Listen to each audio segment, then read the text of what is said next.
교육과 개론을 담당하는 고병갑입니다.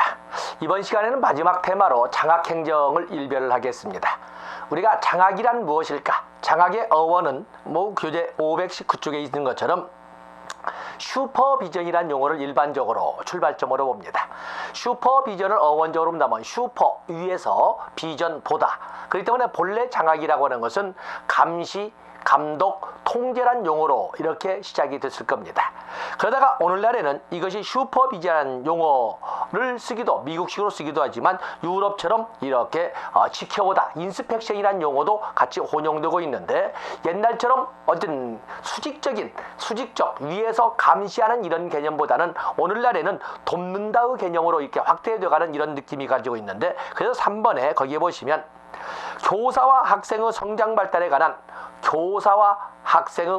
발달에 관한 모든 조건을 향상시키기 위해 지도 조언하는, 감시, 통제라고 하지 않고 지도 조언하는 직간접적인 전문적 기술적 봉사활동, 이렇게 설명을 했습니다. 그렇기 때문에 우리가 보면은 장학이라고 하는 것은 장학을 설명할 적에 교사와 학생 간에 교사와 학생, 장학의 핵심은 교사입니다. 그리고 부수적으로 학생이죠. 그래서 이 교재 전체 쪽에 보면 교사와 학생의 성장 발달에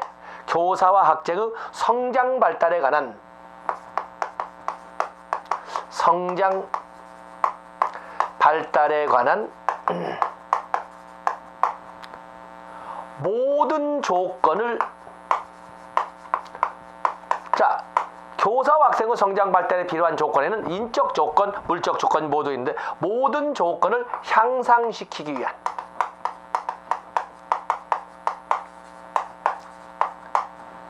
직간접적인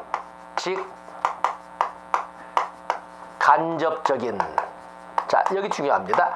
직간접적인 전문적 기술적 봉사활동,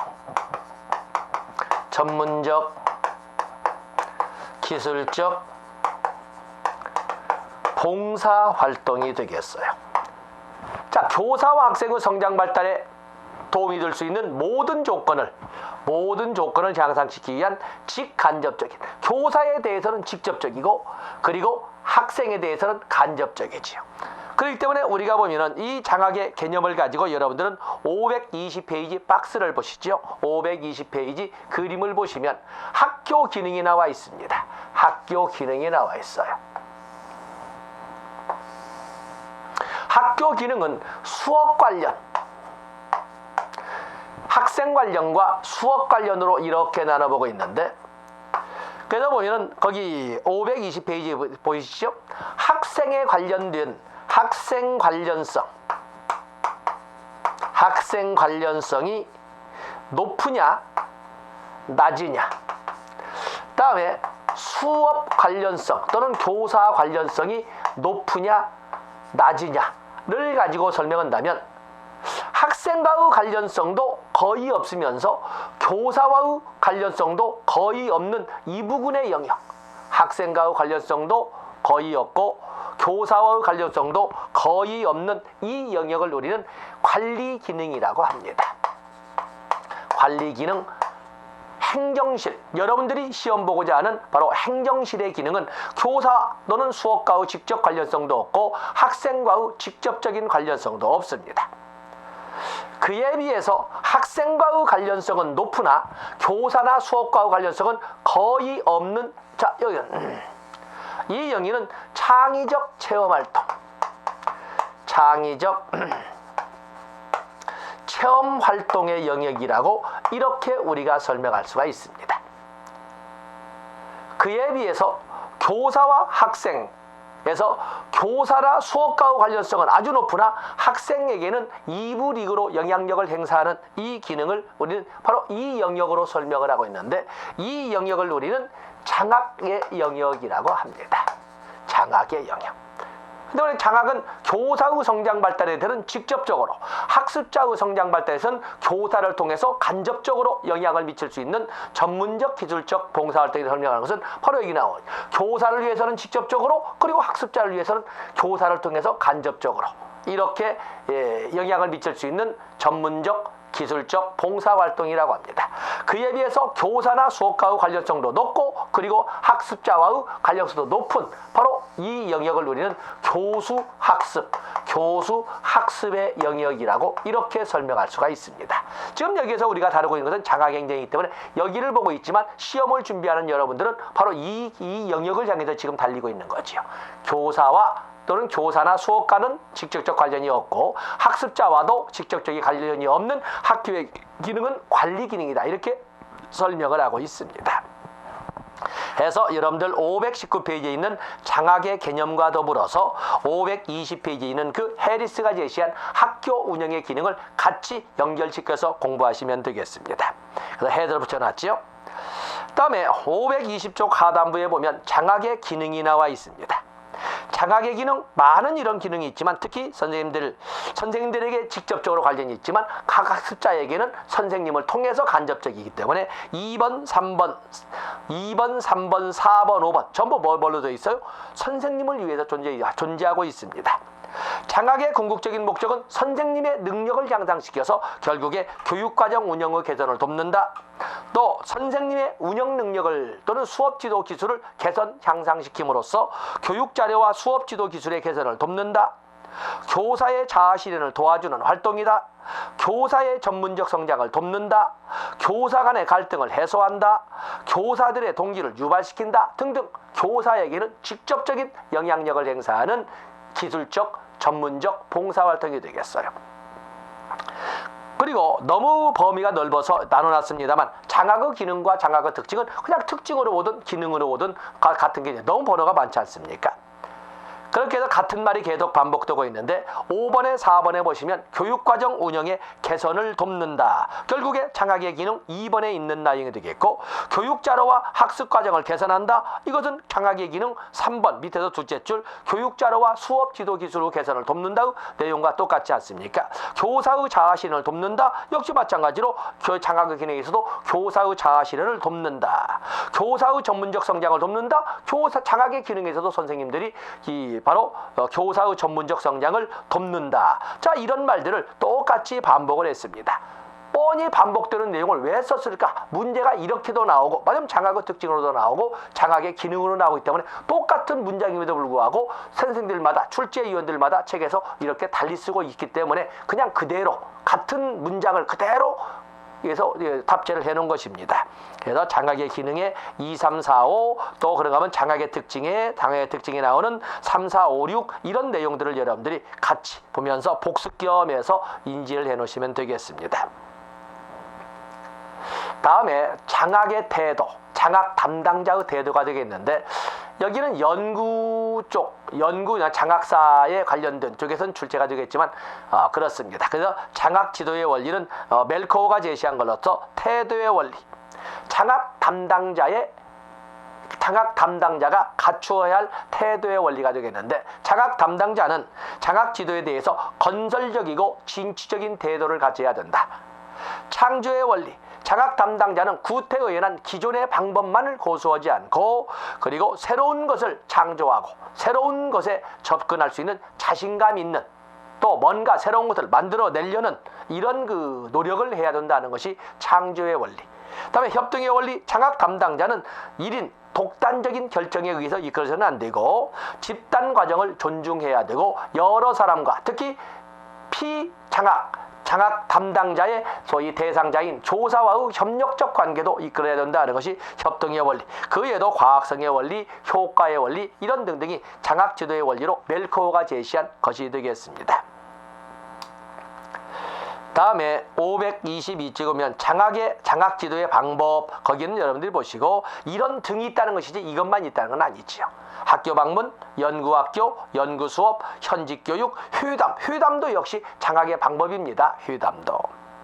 다음에 장학의 유형에는 교육장학, 수업장학, 임상장학 뭐 이렇게 쭉 되어 있는데 교육장학이라고 하는 것은 교육부 수준에서 이끌어가는 장학이고 학무장학이라고 하는 것은 시도교육청 산하의 학무과에서 이끌어가는 시도교육청 단위로 또는 시군구 교육청 단위로 교육지원청 단위로 이끌어지는 것이라고 보시면 되겠고, 수업장학이라고 하는 것은 학교 단위에서, 그리고 임상장학이라고 하는 것은 학교 단위에서 이루어지는 수업장학이 돼 그중에 학급 단위로 이루어지는 장학은 임상장학이라고 설명할 수가 있습니다.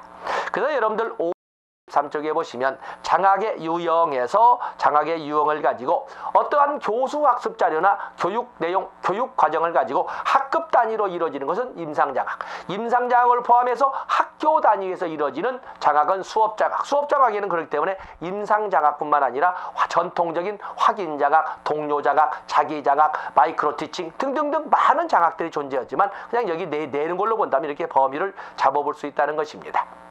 그리고 시도, 시군구, 교육지원청의 입장으로 본다면 그러면 학문장학, 학문과에서 그리고 교육부 단위로 설명할 수 있는 것은 교육장학이라고 하는 이런 그 분류이지, 큰 어떠한 이것만이 수업장학이고 이것만이 학문장학, 이거는 이런 개념은 아닙니다. 여기에 내 장학의 유형으로 4개를 내놨는데 4개만 가지고 비교해 본다면 이런 원을 그려볼 수 있다. 그림 보면 이해할 수가 있습니다. 다음에 의사소통, 장학의 기본 이론으로 장학에 관련된 기본 이론으로서는 의사소통 이론도 있고, 또 그런가 하면 다양한 동기 이론도 있고 리더십 이론도 있고, 모든 이론들이 다 장학에 필요한 이론이라고 설명할 수가 있습니다.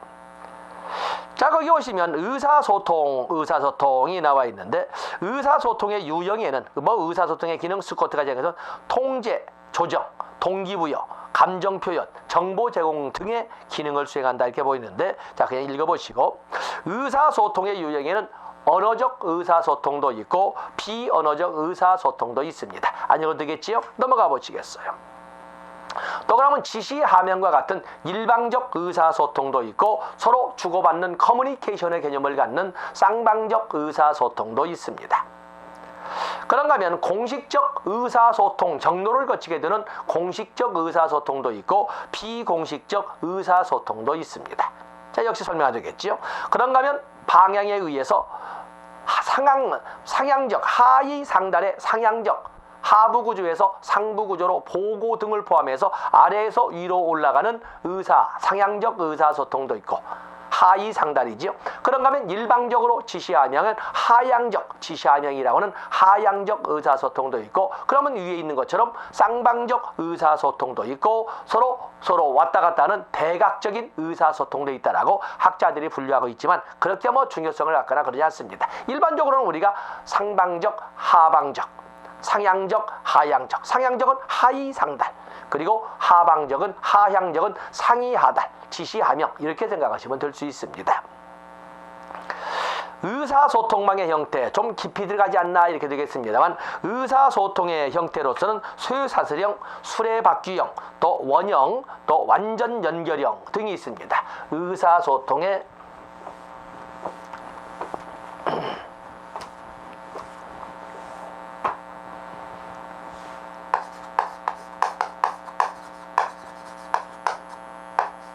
의사소통을 보면 여기 유형 나왔지만 그냥 형태. 첫 번째 나와 있는 것이 쇠사슬형. 이 쇠사슬형은 일방적으로 아래로 축 처지죠. 하향적 의사소통의 개념을 갖습니다. 쇠사슬을 내리면 축 아래로 처지지 않습니까? 그래서 상부 구조로부터 일방적으로 축 내려오기만 하는 지시 하명으로 이루어지는 이러한 소위 하향적 의사소통을 말합니다. 하향적 의사소통. 그에 비해서 수레바퀴형,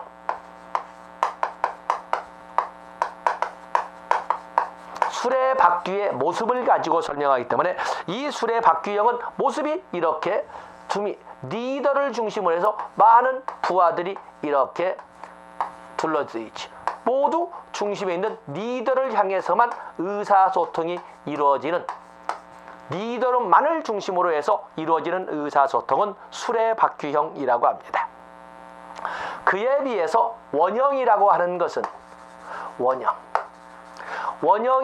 것은 바로 지근거리에 있는 보통 전문 연구실과 같은 의사소통에 해당되어 있습니다만, 중심 인물이 없이 이런 공동체 구성원들이 이게 바로 지근거리에 있는 사람들끼리 의사소통을 해나가는 것인데, 연구개발 파트와 같은 경우에 일어나는 것이 바로 여기 나오는 원형이 되겠습니다. 그래서 업무에 대한 어떤 그 집중도나 이런 것은 떨어져. 다음 페이지 보시죠. 권한에 대한 집중도는 떨어지지만은 만족도는 높다. 누구의 간섭도 받지 않고 자유로우면서 옆에 사람과 상호 교류를 통해서 도움을 주고받을 수가 있는 거거든요. 그렇기 때문에 뭐 특별위원회나 연구개발 파트에 해당이 되는 것이 원형이 되겠고, 다음에 네 번째로 오른쪽에 있는 것이 완전 연결형 상호 의존형. 완전 연결형. 완전 연결형은 그야말로 뭐 이렇게 이루어진 이런 것이요. 그러면서 또 여기에도 다 이렇게 구성원과 어느 누구와도 자유롭게 의사소통을 할 수 있는 이러한 의사소통을 할 수 있는 이러한 그것을 완전 연결형이라고 설명을 합니다. 그래서 완전 연결형, 구성원 모든 사람들이 모든 구성원들과 자유롭게 의사소통을 하는 것은 완전 연결형이라고 할 수가 있습니다. 이것도 역시 시간은 다소 걸리고 경비도 많이 들겠지만 직무 만족도는 원형보다 더 높지 않겠습니까? 원형은 가까운 지근거리, 시공간적으로 가까운 사람끼리만 소위 의사소통을 자유롭게 하지만, 완전 연결형은 언제 어디서나 어느 누구와도 의사소통을 자유롭게 할 수 있기 때문에 직무 만족도는 아주 높을 것이다. 이렇게 설명을 합니다. 단점은 빠름이 안 된다는 거죠. 다음에 조셉 로프터와 하리 잉그램에 의해서 만들어진 것이 조하리 창이 되겠습니다. 맞으면 조셉과 하리가 만들어져서 두 사람 이름을 바탕으로 해서 조셉과 하리의 합성어로 조하리의 창이라고 설명을 합니다. 이 의사소통을 할 적에는 타인과 의사소통을 할 때면은 자신에 관한 정보, 그리고 자신에 관한 정보를 자기가 얼마나 알고 있느냐, 자신에 관한 정보가 타인에게는 얼마나 알려져 있느냐, 이걸 가지고 의사소통의 유형을 네 가지로 개방형, 맹목형, 무지형, 잠재형으로 나눈 거였어요. 그래서 조하리의 창도 역시 이렇게 해서 목차를 조셉 루프트와 하리 잉글램에서 조하리의 창. 그래서 영어로 조하리의 창. 이 조하리의 창은 자신에 대한 정보의 소위 공개 정도, 자신에 대한 정보의 공개 정도가 어느 정도이냐, 자신에 대한 정보를 자신은 얼마나 알고 있으며 자신에 대한 정보가 타인에 대해서는 얼마나 알려져 있느냐를 가지고 설명을 하는데, 첫 번째 개방형은 자신에 대한 정보에 대해서 자신도 알고 그리고 타인들도 모두 잘 알고 있는 것은 개방형이라고 설명을 합니다. 그래서 뭐 밑에 설명했지만 자신에 관한 정보를 자기도 잘 알고 있고 타인도 잘 압니다. 그렇기 때문에 어떤 갈등이라는 것이 발생하지는 않을 겁니다. 그에 비해서 맹목형,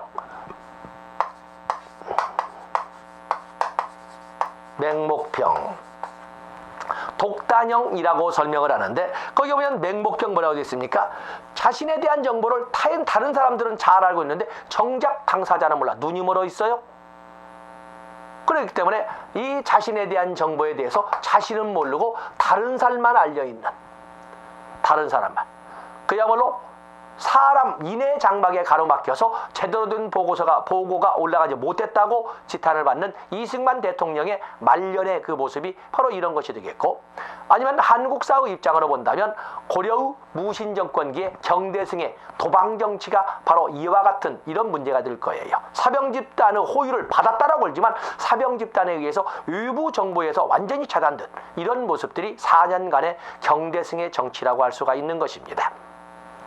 그래서 거기 맹목형, 독단형은 자신에 대한 정보를 밖에서는 다 알고 있는데 정작 당사자는 모르는 거예요. 그에 비해서 세 번째로서는 우리가 잠재형. 그림 뭐라고 되어 있습니까? 자신에 대한 정보에 대해서 자신은 알고 있는데 타인에게는 알려져 있지 않은 거예요.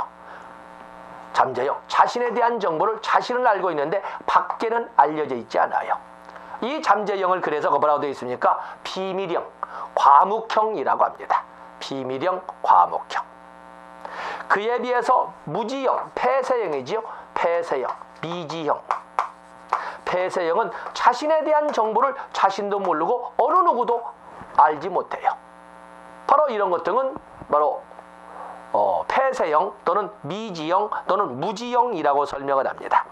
그래서 자신에 대한 정보를 얼마나 잘 알고 있으며 얼마나 잘 알려져 있느냐를 가지고 조아리의 창에서는 이렇게 개방형, 또 독단형이라고 하는 맹목형, 또 잠재형, 또 무지형 이런 식으로 나눴습니다.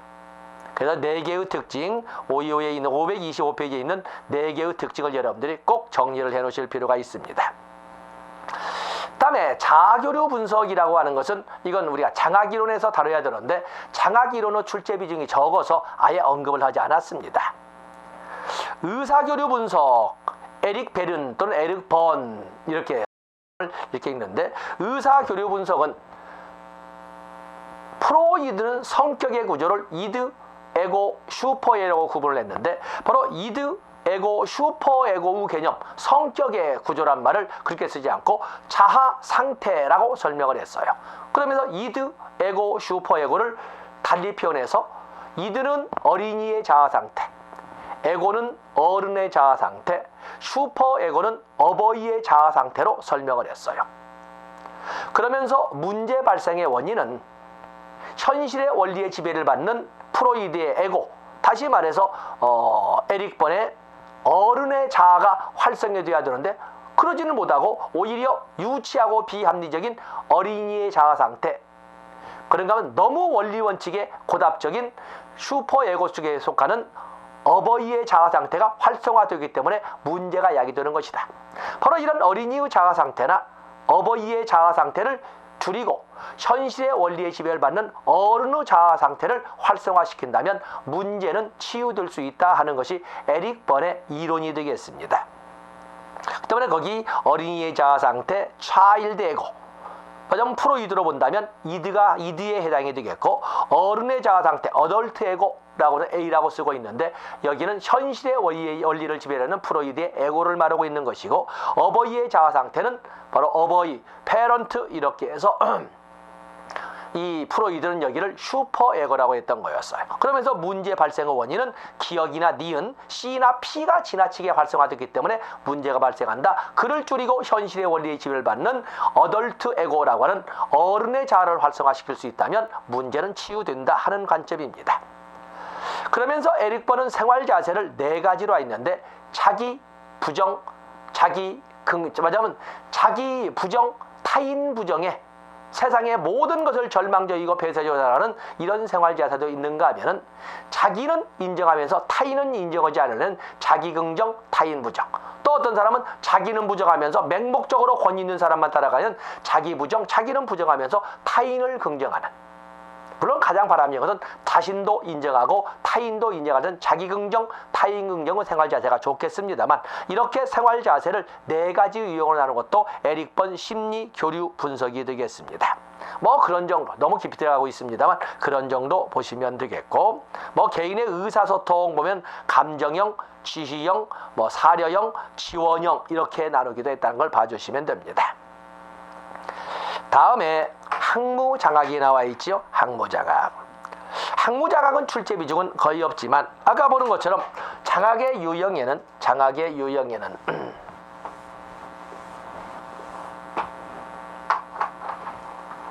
같이 지어보시죠.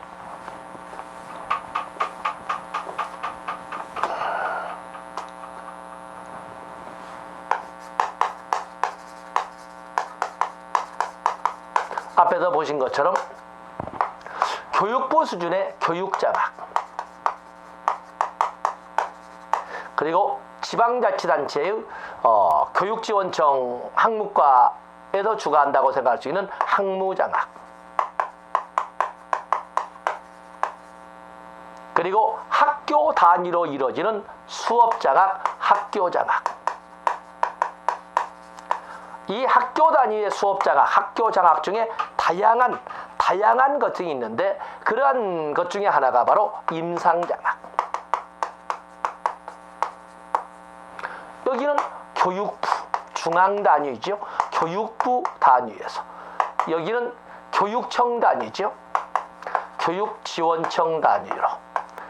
여기는 학교 단위로.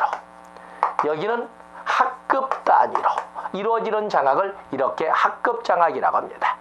학교 단위로 이루어지는 장학을 싸잡아서 수업 장학이라고도 하지만 거기에는 임상 장학만 있는 것이 아니라 동료 장학, 자기 장학, 컨설팅 장학 등등등 많은 장학들은 학교에서 행할 수가 있고 행해질 수가 있습니다. 그 중에 출제가 되는 것은 역시 뭐니 해도 이 임상 장학이 출제가 될 겁니다.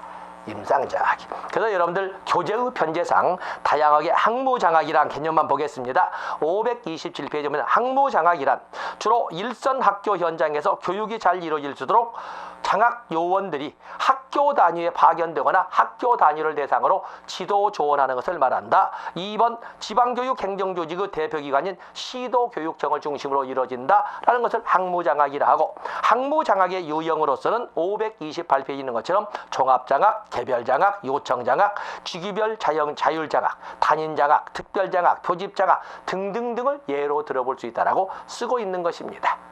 자, 넘어가십니다. 530쪽으로 가면 이제는 학교 단위로 이루어지는 장학, 학교 장학이라는 것을 수업 장학이라고 합니다.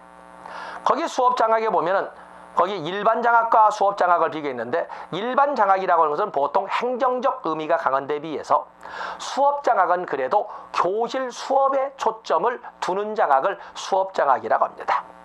물론 그 중에서도 교사 중심으로 학급 단위의 수업을 중심으로 이끌어진 것은 임상장학이라고 합니다만 어쨌든 행정에 초점을 둔 것은 일반장학이라고 부르는 것이고 수업에 초점을 두는 것은 수업장학이라고 하는데 학교 단위라고 생각하시면 됩니다. 바로 이런 학교 단위로 이루어지는 수업장학의 방법으로서는 530, 531쪽에 있는 것처럼 임상장학도 있고 동료장학, 자기장학, 행정적 확인장학 가장 대표적인 교장이나 교감의 아까 말하자면 수업 중 교실 방문과 같은 것이지요. 행정적 확인장학, 또 선택장학, 마이크로 티칭 등등등이 있다. 그 정도 보시면 됩니다. 다음에 가장 중요한 것이 임상장학이 되겠는데 임상장학.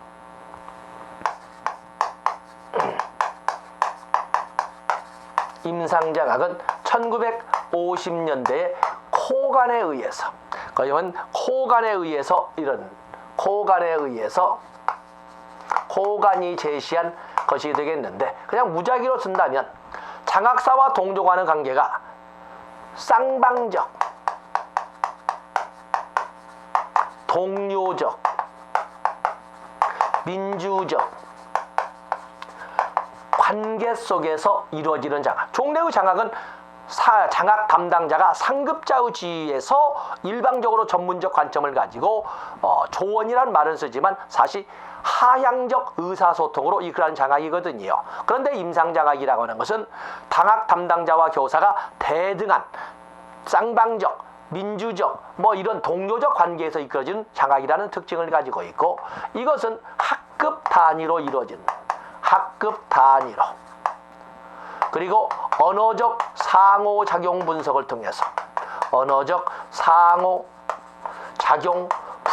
통해서 이루어지며 이 임상장학이라는 것은 결국의 궁극적인 목적은 수업 지도 기술의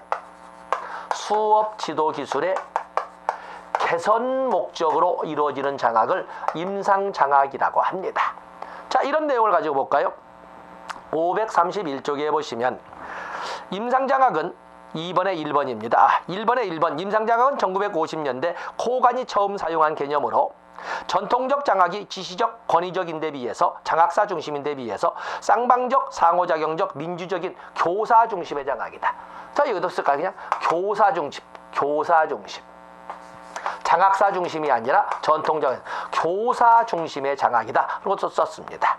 다음에 2번에 1번에 보시면 임상장학은 학급 내 수업 개선에 초점을 두고 있다는 점에서 행정적 측면에 초점을 두는 일반장학과는 차이가 있고 그래서 수업장학의 일환이라고 한다.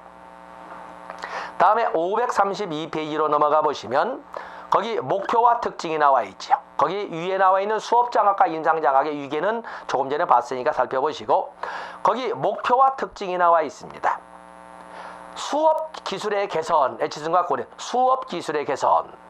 근데 임상장학은 학급 단위의 수업 지도 기술의 개선을 궁극적 목적으로 한다는 점에서 그냥 가로 수업 기술의 개선에 썼고, 2번의 특징에서 다양한 것을 내용을 쓰고 있는데 여러분들은 시험용으로 설명할 수 있는 걸로서는 533페이지 10번부터 쭉 읽어보시면 됩니다. 임상장학은 학급 단위의 장학이다.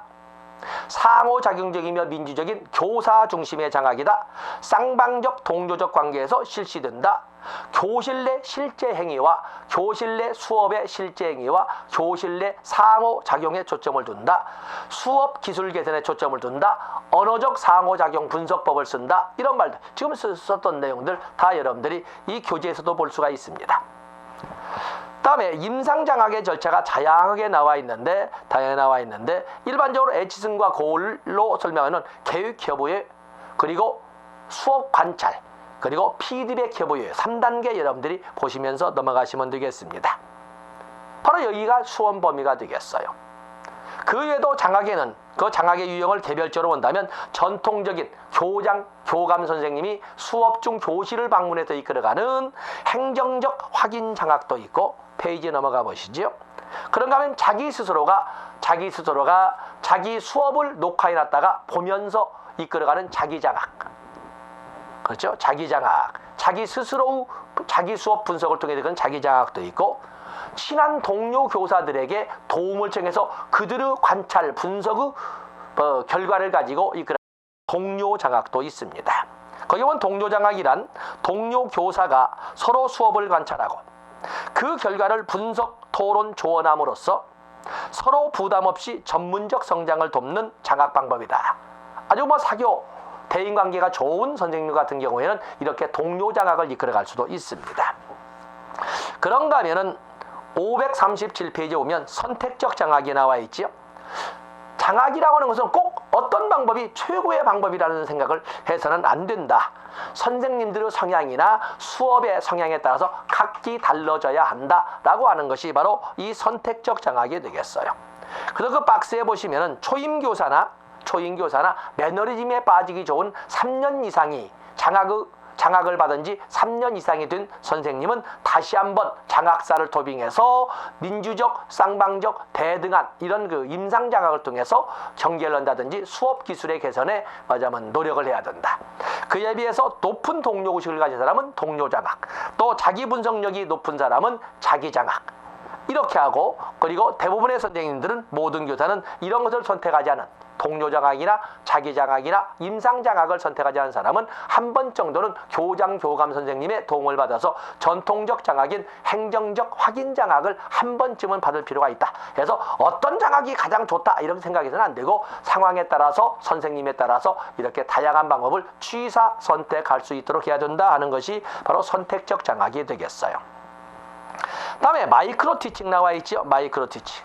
이 마이크로 티칭은 여러분들이 보시는 것처럼 538페이지 2번 교사 양성 기법으로 처음 등장한 것인데, 정식 수업이 아니라 축소된 수업을 가지고 이끌어가는 교사 양성 기법으로 사용되는 것이 마이크로 티칭입니다. 그래서 538페이지 위에서 셋째 줄, 마이크로 티칭이란 실제 상황의 수업이 아니라 시간도 축소하고 학생 수도 소집단으로 하고 학습 주제도 한두 개만 가지고 해서 이끌어가는 연습 수업의 형태로 이루어지는 축소된 장학의 형태를 마이크로 티칭이라고 합니다. 자, 그 정도 보시고, 그 외에도 발전 장학, 그리고 540페이지의 요청 장학, 그리고 541페이지의 과학적 장학, 책임 장학, 예술적 장학, 인간관계 장학, 컨설팅 장학 등이 있는데, 거기 요청 장학 7번에 있는 요청 장학이란 일선 학교나 교사가 장학의 필요성을 느껴 장학사를 초청함으로써 이루어지는 장학을 요청 장학이라고 하는데, 그 요청 장학과 관련있는 요청 장학을 포함해서 요즘에 부르는 것은 542페이지에 있는 컨설팅 장학이 되겠습니다. 컨설팅 장학은 거기 오면 학교 자생적 완력과 학교 교육의 질 향상을, 교자가 빠졌군요. 학교 교육의 질 향상을 위하여 학교 교육과 학교 경영 영역에 대하여 도움이 필요한 학교와 학교 학교 체계 내의 구성원들의 요청에 따라 전문가를 갖춘 전문가들이 독립적이고 수평적 관계 속에서 제공하는 자문활동을 말합니다. 자문활동. 컨설팅이란 단어가 자문하다 이런 개념이 되지 않겠습니까?